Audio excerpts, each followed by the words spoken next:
a P27, Conversaciones de Estado. Hoy vamos a dedicarnos a conversar sobre temas que deberían estar debatiéndose en la sociedad argentina en este momento, pero por cuestiones de la agenda retrógrada que intenta imponer el gobierno, por las urgencias que nos tapan en el día a día y otro poco también por la falta a veces de iniciativa, de capacidad de la oposición de imponer agenda, no están en este momento en la mesa de la sociedad.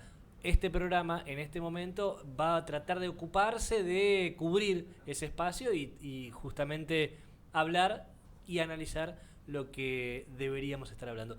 ¿A qué me refiero? Bueno, son temas que, a ver, grandes temas, yo los llamaría, que van a definir en realidad a la Argentina, van a definir el futuro de la humanidad y de todos los argentinos.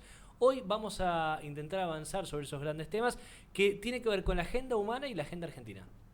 La agenda de la humanidad que nos involucra también a nosotros y también en particular de la que nos afecta a los 45 millones de argentinos. Sobre esa agenda humana quiero hablar con, como siempre, Guillermo Justo Chávez, para conversar de esta manera amena, llana y también picante de todo lo que nos interesa, nos importa y deberíamos hablar más. ¿Cómo estás? Bueno, buenas, ¿cómo estás? La verdad que un placer y realmente tu introducción fue muy enriquecedora porque la verdad que cuando a veces nos ponemos a pensar qué país queremos, nos ponemos a pensar qué mundo vivimos, muchas veces lo urgente tapa lo realmente lo importante. Los argentinos estamos acostumbrados a sobrevivir, eso es un problema, ¿no? La idea de la supervivencia nos impide pensar un poquitito más, proyectar la vida y saber que en realidad la vida es corta y todos de alguna manera con nuestros seres queridos, con nuestros proyectos, con nuestras ganas, por supuesto, de vivir, queremos que sea que pasemos por este mundo de la mejor manera posible, pero muchas veces ocurre que corremos atrás de lo cotidiano y bueno, y dejamos de ver las cosas realmente importantes. Y otra cosa que también me parece importante es que la dirigencia plantea la idea esta de, bueno, tenemos que debatir los temas importantes, un programa alternativo. Bueno, ahí acá me parece que no le escapamos a eso y discutimos los temas concretos, los debates actuales, los debates realmente importantes. Y cuando vos decías los problemas de la humanidad y los problemas argentinos, a veces los argentinos parece que viviéramos en un planeta aparte, ¿no? Que no viviéramos en el planeta Tierra. Bueno, porque Dios es argentino. Bien, ¿sabés qué? Pensaba, eso que vos decís lo pensaba cuando reflexionaba sobre esos temas, porque digo, nosotros obviamente muchas veces nos pensamos que somos el ombligo del mundo y que tenemos, como bien vos decís, un Dios aparte. ¿Y eso por qué? Sí, bueno, porque la verdad que tenemos un lugar para vivir que es maravilloso, que es nuestro país, ¿no? Entonces a veces nos olvidamos de que formamos parte de la especie humana, ¿no? Y en realidad los problemas que tiene la humanidad y los problemas que tiene que resolver la humanidad también son los problemas argentinos. Entonces me parece que si nosotros empezamos a verlos desde ese punto de vista, vamos a poder empezar a buscar soluciones a futuro y dejar de enroscarnos en esta psicosis loca, esta psicosis colectiva que nos quiere meter permanentemente Milei. Bueno, la individualidad es parte de lo que busca imponer el gobierno, ¿no? Como ideología, como que solo vos te tenés que salvar y solo tenés que hacerlo y no pensar en los demás. Ahora, como vos bien decías, los problemas son de la humanidad y problemas colectivos. Voy a arrancar por el principal que nos afecta en este momento y te diría de los que vamos a conversar, quizás el más macro de todos, que es el cambio climático. Se firmó un acuerdo a nivel internacional, está el Acuerdo de París. Ahora, hay un negacionismo de parte de la principal potencia y los principales países contaminantes en el mundo, un negacionismo que dificulta mucho el avanzar para tratar de frenar algo que va a destruir la humanidad y el planeta incluso. Mira, Ezequiel, a mí más que hablar de cambio climático, me gusta hablar de crisis climática. O sea, vivimos una crisis climática global y tenemos un desafío ambiental. Lo tenemos como humanidad y lo tenemos como argentinas y argentinos. Esas 3 semanas de 40 grados de calor, por ejemplo, de 50 grados de calor en el norte argentino, no son casualidad. No, y por supuesto también las catástrofes que cotidianamente Además, cada vez con más frecuencia ocurren. Pero cuando hablamos de lo cotidiano y lo que afecta, en este caso, lo que pueden afectar las inundaciones o los incendios en la Argentina y en muchos lugares del mundo, es decir, cómo afecta directamente a la vida de las personas, esto es un dato, pero atrás de eso tenemos que ver qué se puede hacer, pero para ver qué se puede hacer, primero tenemos que asumir que esto existe. Es decir, si nosotros, cuando vos hablabas de negacionismo, el negacionismo es algo muy grave porque es negar la evidencia científica. Los seres humanos, desde tiempos inmemoriales, buscamos encontrar explicaciones a distintos fenómenos, a fenómenos naturales, a nuestra relación justamente con la naturaleza, y tratábamos con las pocas herramientas que teníamos, encontrar explicación. Pero Stephen Hawking decía, ¿no? Desde que apareció la ciencia y la evidencia científica, esas cosas se empezaron a dejar atrás. Entonces a veces parece que personajes como Trump o personajes como Milei, no sabemos si realmente su negacionismo es un negacionismo porque van en contra de la ciencia o porque realmente también hay otros intereses ahí.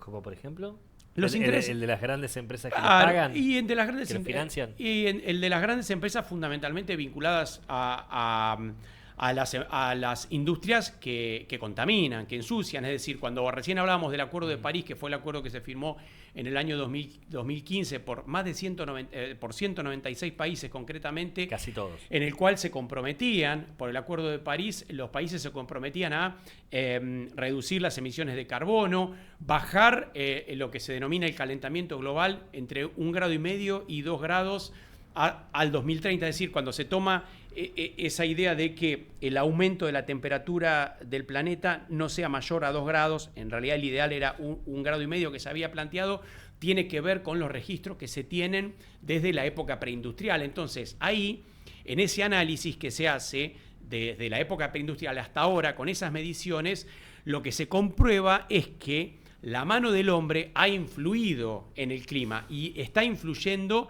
no solamente en el clima, sino también en la biodiversidad y en las condiciones en las que vivimos. Entonces, ¿qué digo con esto? Lo que digo con esto es, la crisis climática impacta directamente en la vida cotidiana y también impacta en el desarrollo económico de las naciones, en el desarrollo económico de los países que ya se desarrollaron y en el desarrollo económico de los países como el nuestro que necesitan terminar su proceso de desarrollo, porque como siempre decimos acá, nosotros somos un país de desarrollo intermedio. Ahora, también hay un tema de Milei y quiero hacer un poco más de lupa, de doble clic en este tema del cambio climático, cuando dice, por ejemplo, que los recursos naturales están para que nosotros nos explotemos. En total nos vamos a morir en pocos años, cada uno individualmente, y no le preocupa el futuro, porque tampoco tiene el descendencia que vaya a dejar, y me parece que tampoco le importan los demás, ¿no? Parecía que en el fondo está esto.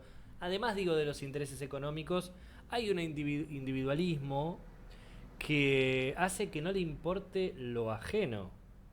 No solamente es individualismo, es ausencia de empatía, es deshumanización. Eso, es decir, es falta de empatía. La lógica de la crueldad funciona no solamente para descalificar al adversario político, que también vamos a hablar de que eso está dentro de los problemas actuales de la humanidad, de los problemas políticos, sino también tiene que ver con esa falta de empatía y esa idea de comunidad. Mira, el Papa Francisco hablaba de la casa común. La casa común simboliza mucho. No es solamente el lugar donde vivimos, que habitamos, sino es el lugar que compartimos, es el lugar donde cada uno hace su aporte, es el lugar donde logramos además que nuestra vida se desarrolle de la forma más plena posible, de realmente la idea del vivir bien. No se trate solamente de esquilmar a la naturaleza o a la biodiversidad, sino poder vivir en armonía con la naturaleza. Entonces nosotros tenemos que saber que la cuestión ambiental, el gran desafío ambiental,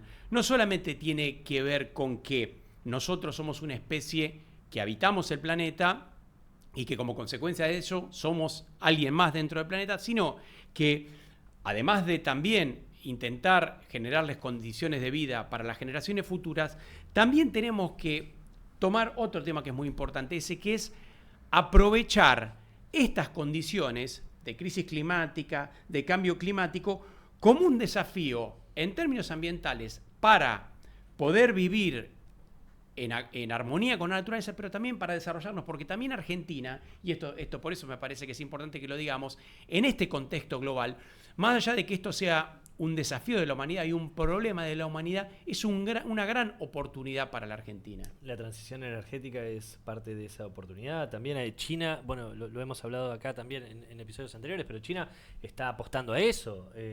Vos mismo lo has dicho, China está apostando a las energías renovables, por ejemplo, ¿no? Y acá... Bueno, eso... No tenemos mucho... Pero me parece que... Por eso, ¿qué es lo que me parece que nosotros tenemos que conversar? Para ya meternos en el tema, vincular a la Argentina con esto. Es la transición energética de que hablas vos, es la transición de las energías no renovables y, digamos, para llamarlo de alguna manera, que ensucian, que contaminan, que son las vinculadas a los hidrocarburos, a los combustibles fósiles, hacia la transición energética, que es hidrógeno verde, energía eólica, energía solar, energía vinculada, energía marítima, digamos, vinculada también a los océanos.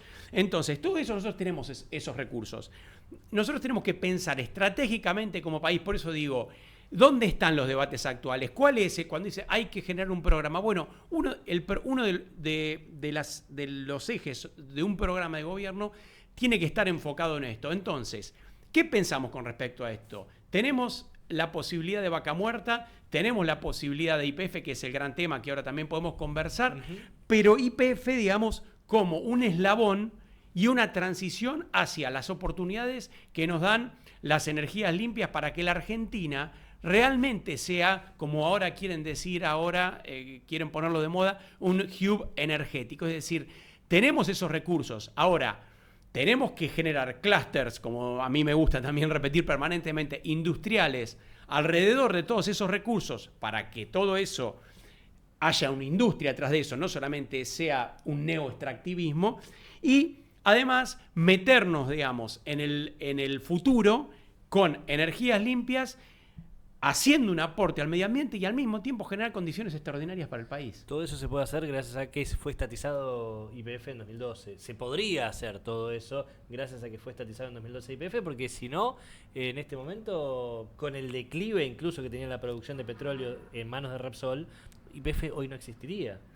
Mira, a mí me gusta hablar y lo hemos hablado ya en otros episodios, de la nacionalización de los bienes comunes o de los recursos naturales. Sí. Es decir, el capitalismo tiene una narrativa muy especial. Es decir, por supuesto que yo creo en el capitalismo, que es la forma de generar riqueza y es la forma que nosotros vivamos un poco mejor. Ahora, tiene algunas trampitas en su narrativa y que a veces hace que caigamos en engaños. ¿Por qué? Porque pensamos que todo es privatizable. Y esto no es así, porque hay bienes que son de todos, son de todas las argentinas y de todos los argentinos. Entonces, los recursos naturales, que cuando yo planteo el tema de una reforma constitucional, también digo que uno de los errores de la Constitución del 94 fue provincializar la propiedad de los recursos naturales. Sí. Para mí los recursos naturales tienen que ser de la nación, pero bueno, eso es otra discusión. Sí. Volviendo al tema de YPF, digo, la nacionalización fue un acierto estratégico, una decisión estratégica de la República Argentina y un gran acierto. La justicia le dio la razón a la República Argentina con argumentos jurídicos concretos, más allá del bombardeo permanente de Milei, que parecía el abogado de los fondos buitre. En su momento, primero Macri y después Milei atacaron los argumentos jurídicos de la Argentina. Por suerte, Por suerte la justicia nos dio la razón. Sí, pero lo atacaron hasta la cadena nacional de Milei, donde Milei dijo que expropiar es robar y robar está mal. Ahí ya está atacando los argumentos que son los de la ley argentina, que le dio la razón la Cámara de Apelaciones de Nueva York al Estado. Por suerte, Milei no estaba ahí al frente, pero esto no perjudica. Yo para hablar de Milei tenemos un montón de cosas para decir. Una de las cosas que también repito frecuentemente es la idea de Milei tiene lo que se denomina, lo que decía Ortega y Gasset, no lo digo yo, la barbarie del especialismo. Él piensa, porque tampoco sabe, pero él piensa que porque sabe de economía puede hablar de todos los temas con autoridad o con aires de erudito. Y hace una valoración jurídica cuando decir que la expropiación es un robo, y cualquier abogado o cualquier estudiante de derecho sabe la diferencia entre expropiación y confiscación, entre la expropiación, confiscación y realmente un robo, pero está más cerca la confiscación del robo. La expropiación es otra cosa totalmente distinta. Entonces son herramientas que tienen que ver fundamentalmente con el interés superior del Estado, el interés público, el interés de la comunidad. Lamentablemente Milei no lo entiende eso. Nosotros un poco para cerrar, digamos, esta idea de la crisis climática y el desafío ambiental, tenemos que saber que este es uno de los ejes sobre los que tenemos que trabajar a futuro. No está en la agenda de Milei porque no le interesa, porque defiende otros intereses. No está en la agenda, por supuesto, de algunos actores en el mundo, pero claramente la comunidad internacional tiene que ir atrás de pensar un planeta vivible para todos, un planeta en transición energética. En ese sentido, vuelvo a repetir, nosotros tenemos que pensar en términos de comunidad internacional un nuevo pacto socioambiental para proteger el planeta en todas sus versiones, en la biodiversidad, en el aprovechamiento de recursos. También podemos hablar, vamos a poner un ejemplo, del recurso ictícola, digamos, de la pesca, en términos ambientales. Tenemos un montón de cosas, para hablar. También tiene que ver mucho, y con esto, para ir pasando a otras cuestiones, un tema que es muy importante porque estamos en las vísperas del 2 de abril. Argentina, y lo repito en todos los episodios, es un país bicontinental, tiene proyección a la Antártida, y en términos de crisis climática y cuidado del ambiente, y en términos de recursos naturales, es estratégica la posición y la ubicación argentina.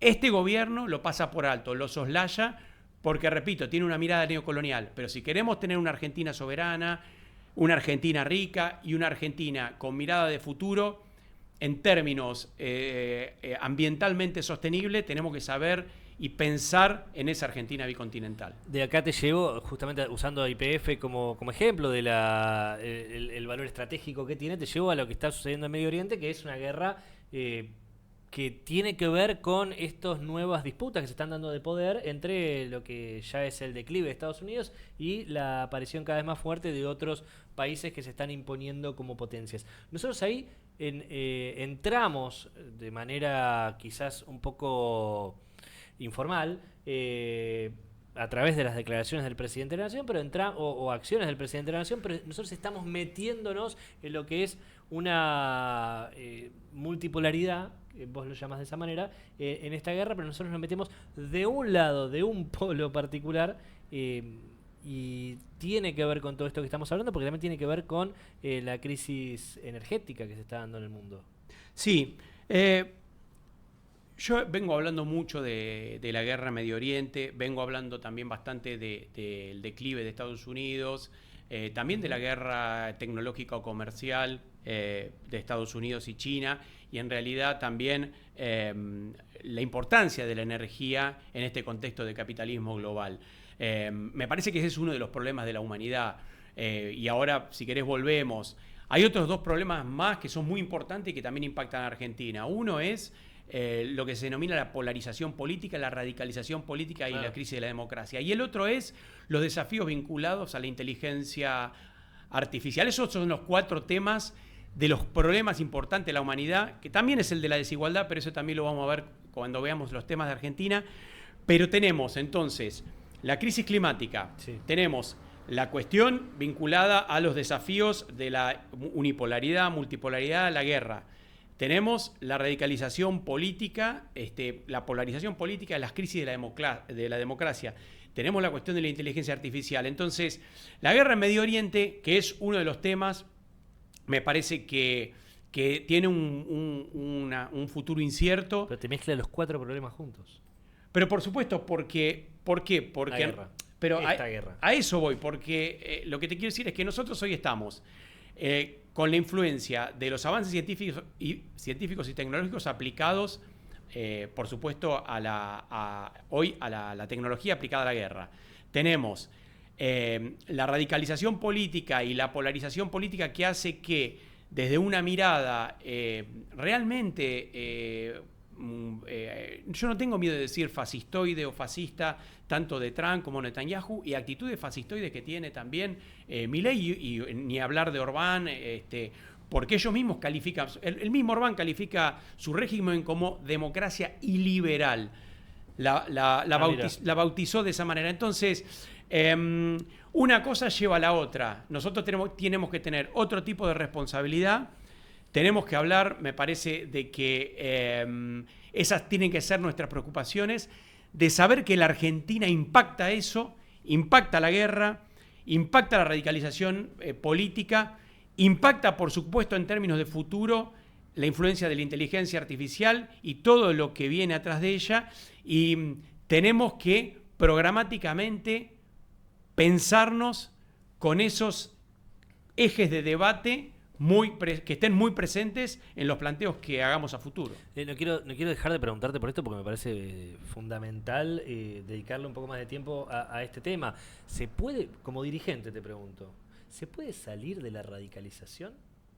Yo creo que sí, yo creo que tiene que haber un discurso muy fuerte de priorizar la cooperación sobre el conflicto, de trabajar sobre las cosas que nos unen y no las que nos separan, de pensar en acuerdos y en consensos, volver a consensos elementales, volver a los consensos de la convivencia, volver, me parece también, a ideas que vayan de la mano con unir las sociedades y no destruirlas, y también hacer entender a la dirigencia política, fundamentalmente, que se radicaliza, que las consecuencias de la radicalización política es el bloqueo político, porque eso, la radicalización política llevada a las instituciones, lo vemos en todos los parlamentos, genera bloqueos. ¿Qué quiere decir bloqueos? Inacción de los gobiernos. Eso lo estamos viendo en todas las democracias del mundo. ¿Qué pasa? Que no pasan las leyes justamente porque se bloquean las dos posturas antagónicas.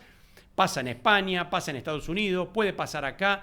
Y además de ese bloqueo político, lo que hace es que esos gobiernos terminen sin hacer nada y después la lógica sea pendular, se va desde un extremo hacia el otro. Y entonces las sociedades no evolucionan y se frustran cada vez más. Entonces son círculos viciosos que tenemos que salir a partir de consensos, a partir de encontrar cosas en común, pero fundamentalmente a partir de actores que crean en eso. Yo creo en eso. Ahora, Milei claramente no cree en eso. ¿Por qué? Porque en la fragmentación y en la crisis y en el conflicto es donde él gana. Y antes de pasar a los temas de Argentina, inteligencia artificial vos dijiste como uno de los problemas fundamentales. Hoy es quizás un desafío para el desempleo, la inteligencia artificial, porque hay compañías muy grandes que están despidiendo el dueño de Twitter en su nueva empresa, despidió el 40% de sus trabajadores, reemplazados ahora por la inteligencia artificial. ¿Existe ese problema? ¿Hay alguna solución potencial para eso? Mirá, el futuro del trabajo es uno de los temas que nosotros tenemos que debatir, pero cuando debatimos el futuro del trabajo no podemos debatirlo en términos de una reforma laboral que prácticamente nos vuelva a principios del siglo XX con ampliaciones de la jornada laboral, con menos derechos, sino lo que tenemos que pensar es cómo nos adaptamos las nuevas formas de trabajo, a la inteligencia artificial, a la robotización, y hay dos temas que son muy importantes Dos temas muy importantes que son también para debatir y en un eventual programa de gobierno. Por supuesto, para mí tiene que haber reducción de la jornada laboral, no ampliación. En todo el mundo se está yendo la reducción de la jornada laboral. Pero, segundo, incursionar en nuevos trabajos. los trabajos tienen que estar vinculados fundamentalmente a las tareas de cuidado. ¿Por qué? Porque la extensión de la vida, la mayor longevidad de los seres humanos y por supuesto también de los argentinos, haya que tengamos que tener mayores actividades laborales vinculadas a las tareas de cuidado. Eso por un lado. Y por otro lado, una cuestión que también es clave y que se está discutiendo en el mundo, que es la renta básica universal o el ingreso básico ciudadano. Bueno, esos son dos debates, dos discusiones que se tienen que dar las sociedades y que hoy en Argentina brillan por su ausencia. Entonces, otro de los temitas que tenemos que poner en los programas de gobierno o en los programas, en el proyecto 27, bueno, robotización, la idea esta de renta básica universal y la idea de diversificación de las actividades laborales en torno a las tareas de cuidado. Perfecto. Ahora, Guille, venimos hablando de los problemas de la humanidad. ¿Cuál es la agenda que tenemos los argentinos particularmente? Porque vos hablabas, un poco hacías una introducción, ¿no? De los problemas pendulares, creo que lo llamabas. Sí. La Argentina pendular, sí. Le decís. Esa podría ser una definición, que vamos para un lado primero, después vamos para el otro. Entonces, el que viene segundo deshace lo que hizo el primero y el que viene tercero deshace lo que hizo el segundo.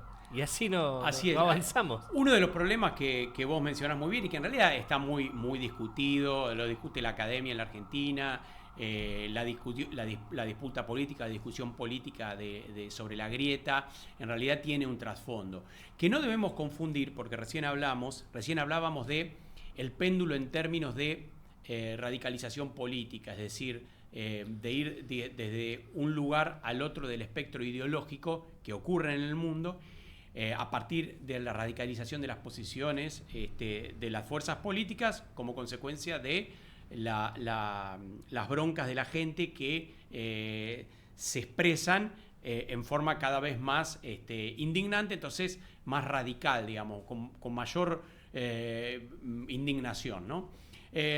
La idea de la Argentina pendular no tiene tanto que ver con esto, sino que tiene que ver con el modelo de desarrollo. Es decir, no hay que confundir las cosas. Yo creo que en Argentina pasa esto de la radicalización política, de la polarización hoy, ¿no? De la idea de la agresividad permanente que tiene Milei para descalificar al adversario. Y él habla, y esto me parece que hay que ponerlo bien en negrita, ¿no? La idea esta de Milei cuando dice, no son nuestros adversarios, son nuestros enemigos.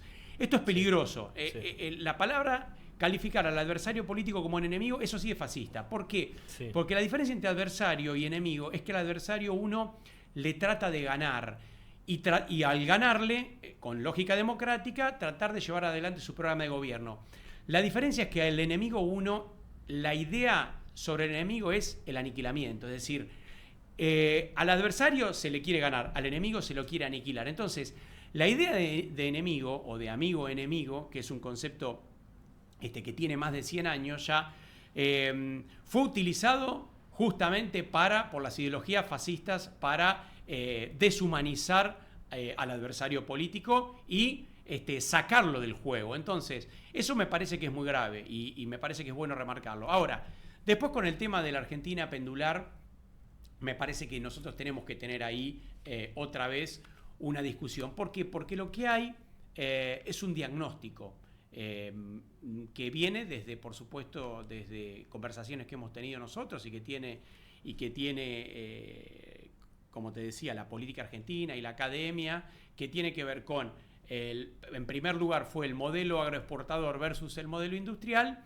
y hoy estamos hablando de un modelo agroextractivista, para sumarle la minería, los hidrocarburos, todo, versus un modelo neoindustrial, me gustaría llamarlo a mí, o de capitalismo superindustrial, digamos. ¿Por qué digo esto? Porque nosotros tenemos que pensar que la matriz productiva de la Argentina, más allá de que esta discusión se mantiene con otras características, se ha modificado. Los recursos naturales de la Argentina que estaban, o la producción primaria de la Argentina que estaba en su momento solamente relacionada con el sector agrícola y ganadero, hoy ha sumado, gracias, como decíamos hace un ratito, gracias a la nacionalización de YPF. Y su inversión posterior en Vaca Muerta. Hoy tenemos que es muy rentable la cuestión vinculada a la energía y a las actividades extractivas, también en términos de minería, además de hidrocarburos. Entonces, el gran dilema o la gran discusión es, ¿nos quedamos con eso o vamos a un modelo industrial? Bueno, hoy tenemos el modelo que plantea Milei, que es el modelo agroextractivista, es decir, por un lado, mantener, pese a ya sabemos que el sector agrícola ganadero está bastante disconforme con el gobierno, pero por una cuestión, digamos, de afinidad ideológica o de clase, no tiene la virulencia que ha tenido con los gobiernos peronistas, en los cuales también le ha ido muy bien, y tenemos el sector vinculado a los hidrocarburos y a la minería. Ahora, ¿qué es lo que se plantea por oposición, digamos, a esta idea y en términos de la Argentina pendular?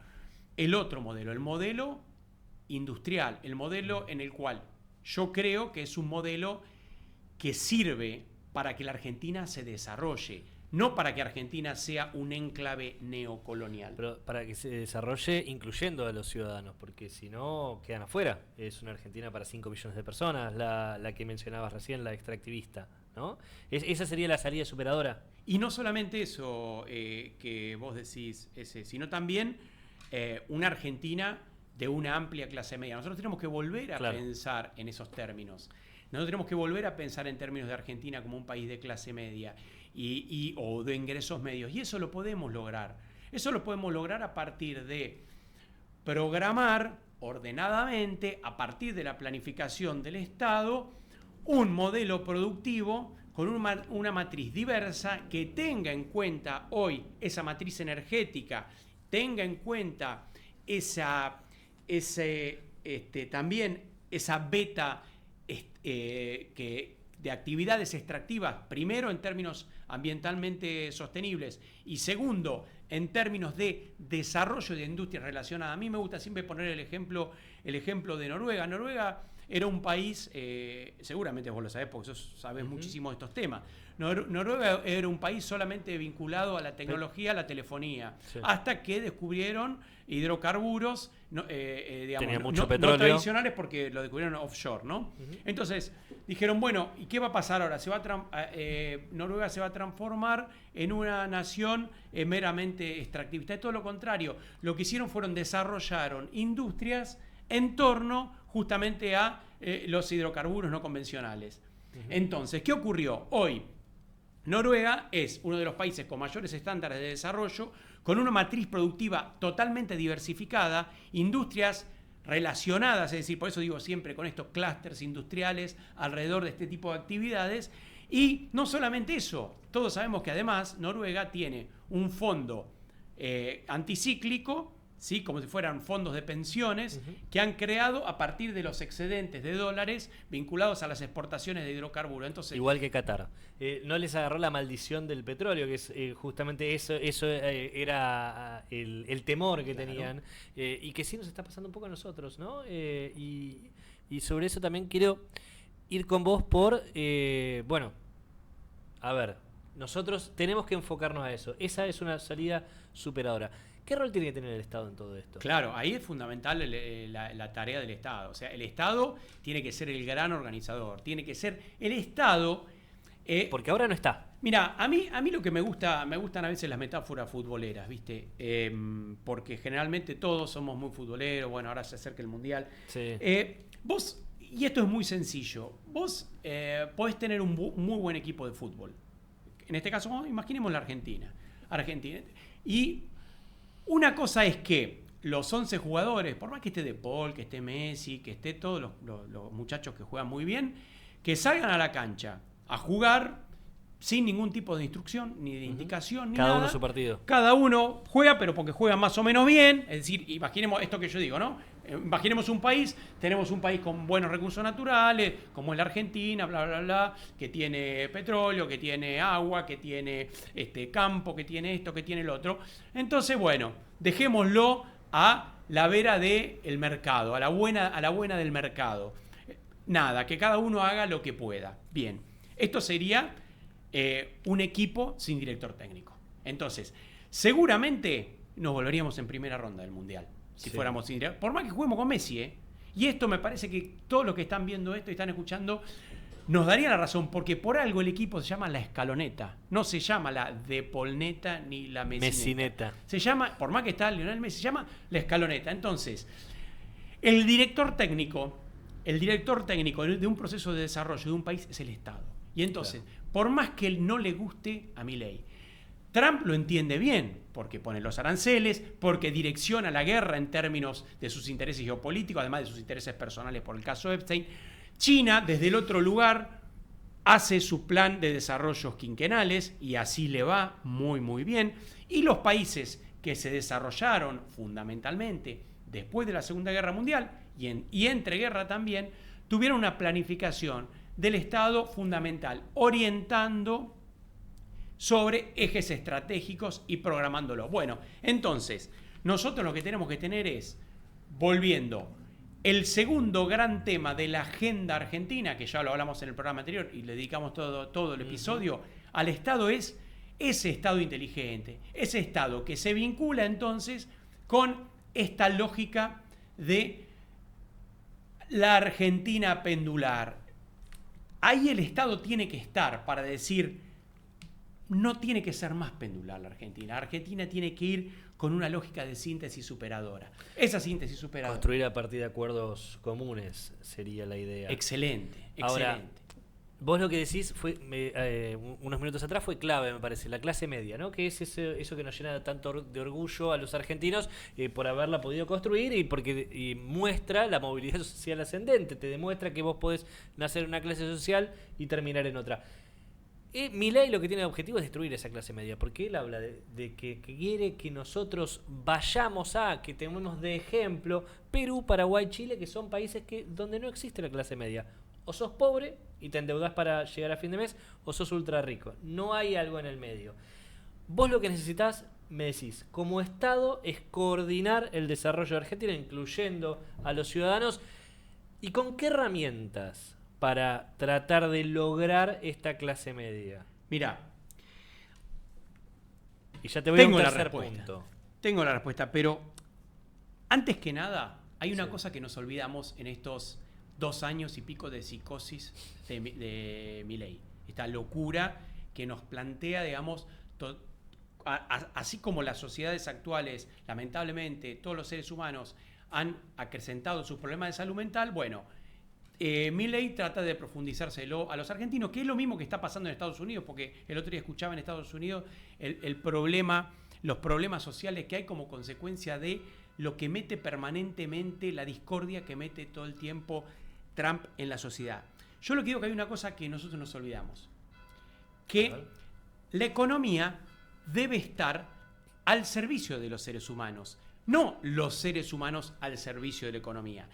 Javier Milei, como él quiere que su marco teórico tenga éxito, no le importa cuáles son las consecuencias humanas atrás de eso. Él quiere tener razón. Él quiere decir, bueno, maté la inflación.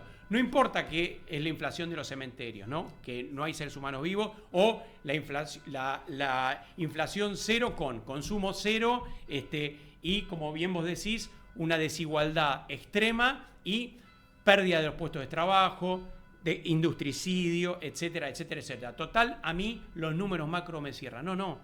Acá nosotros tenemos que pensar que la economía tiene que estar ordenada, la macro. La micro tiene que funcionar, tiene que haber actividad. Y fundamentalmente saber que la economía debe estar al servicio de las argentinas y los argentinos. ¿Por qué? Para un proyecto de vida. ¿Cómo es ese proyecto de vida? El proyecto de vida tiene que tener en cuenta algo fundamental, que el bienestar de todos los argentinos va a venir de la mano de la prosperidad del país, pero al mismo tiempo también de la justicia social. Y a partir de eso, ¿y cómo logramos eso? Bueno, con lo que otro de los temas que tampoco se habla y que también tenemos que hablar, que son las rutas de ascenso social. Cuando nosotros queremos que haya un país de clase media, tenemos que construir los caminitos para llegar a la clase media. ¿Y cuáles son esos caminos? Los caminitos para llegar a la clase media son fundamentalmente 3, para poner los números. El primero de ellos es la educación. Es decir, si nosotros tenemos que tener educación en los distintos niveles, invertir en educación permanentemente para que mejoremos la calidad de nuestra educación. Por suerte... O sea, no de financiar universidades, sería lo contrario. Bueno, ahora por suerte la justicia ha obligado al gobierno nacional a aplicar la ley de financiamiento universitario. Cuando ayer o antes de ayer salió una medición en la que 5 carreras de la UBA, o sea, de la educación pública superior, gratuita en la Argentina y de calidad, está entre las primeras 50 carreras del mundo. Entonces, me parece que la apuesta a la educación es una de las rutas de ascenso social fundamental. El empleo de calidad, es decir, para que haya empleo de calidad nosotros tenemos que diversificar las posibilidades de trabajo. Entonces, si nosotros tenemos educación de calidad, tenemos trabajo de calidad, tenemos otras herramientas en las cuales nosotros como Estado facilitamos al ciudadano, y te voy a decir 2 que son fundamentales y que mi ley obviamente las olvida. Una de ellas es la infraestructura. Cuando hablo de la infraestructura, hablo de la infraestructura que favorece a la producción y que favorece a la calidad de vida. Y otra que tiene que ver con algo que también muchos países de Europa, fundamentalmente, están poniendo eje y que acá en Argentina nos olvidamos, que es la cuestión de la vivienda. Es decir, la vivienda es un derecho humano fundamental que está en la Constitución y que no se cumple. ¿Por qué? Y bueno, porque cada uno que se arregle como pueda para acceder a la vivienda, si puede, y si puede pagar alquiler, que lo pague, y si no lo puede pagar ahora como... Entonces, los temas importantes realmente, en los cuales la economía tiene que estar al servicio del hombre, se han olvidado. Y hoy se ha instalado que el hombre tiene que estar al servicio de la economía. Mientras tanto, te repito como arrancamos la conversación, la lógica de la supervivencia. Sobreviví como puedas. Bueno, estas herramientas vos bien lo denominás también neutralizadoras de la desigualdad. Son todas estas que estuviste mencionando. Ahora, quiero ir a un último punto también que vos te referís como demandas que tienen que compatibilizarse, ¿no? Porque me parece importante cerrar todo este bloque y este programa hablando de este tema que me parece importante. ¿Cuáles son esas demandas que tiene la sociedad, que tenemos los argentinos y que no puede dejarse de lado en un próximo gobierno? Mira, tenemos que la discusión entre izquierda y derecha es una discusión que le conviene a algunos vivos nada más. Fundamentalmente a los poderosos. Distraernos en la discusión entre izquierda y derecha. ¿Por qué? Porque la verdadera discusión es entre arriba y abajo, no es entre izquierda y derecha. ¿Por qué digo esto? Porque en el mundo, por ejemplo, y lo podemos trasladar a la Argentina, el 1% de la población mundial tiene más del 50% de la riqueza.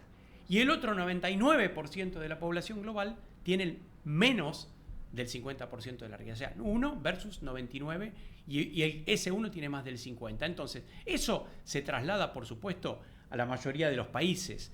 Y la Argentina, la desigualdad está aumentando, está creciendo, lo vemos permanentemente. Entonces, nosotros tenemos que pensar que para que tengamos una sociedad que todos estemos cómodos, tenemos que trabajar primero para que la lógica no es entre izquierda y derecha, sino la lógica es entre crear una sociedad un poco menos desigual.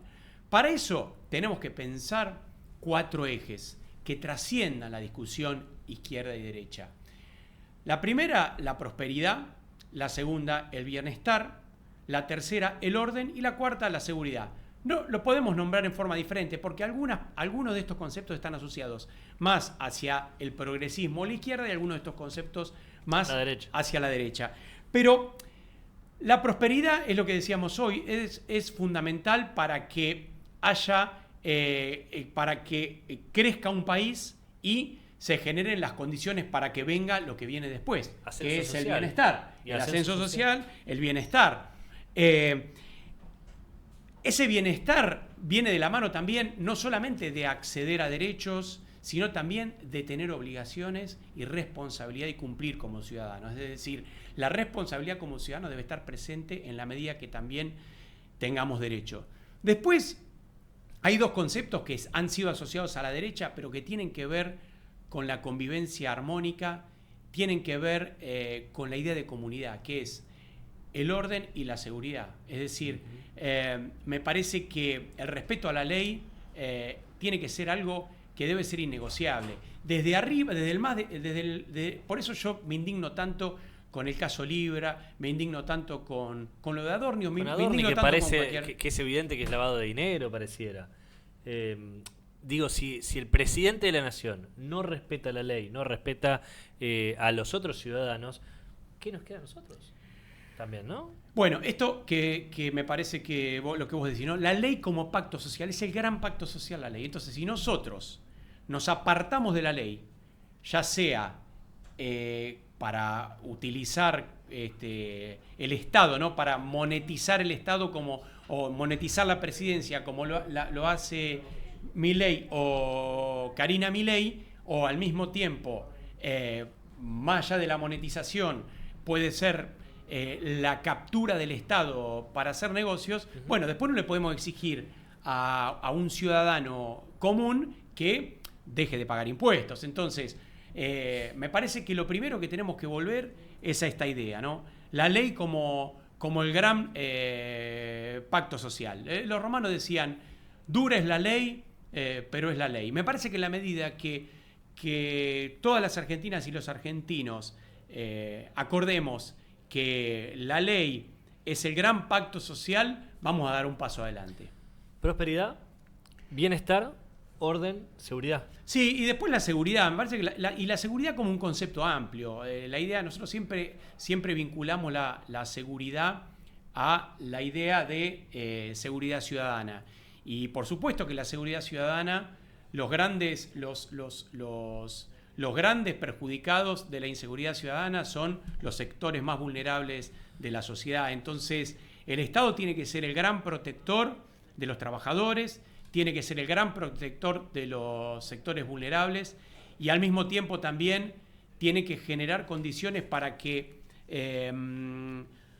todos podamos vivir una vida tranquila, no solamente quien puede acceder a la seguridad privada o quien puede acceder a, no sé, tener una alarma en su casa o quien puede contratar a alguien para que lo cuide. Nosotros tenemos que, como Estado, saber que hay una obligación irrenunciable que es de proteger a todos los ciudadanos. Entonces, no es ni de izquierda ni de derecha. Me parece que entonces esos 4 ejes son los grandes ejes en los que nosotros tenemos que trabajar, lo que a mí me gusta denominar el gran contrato social.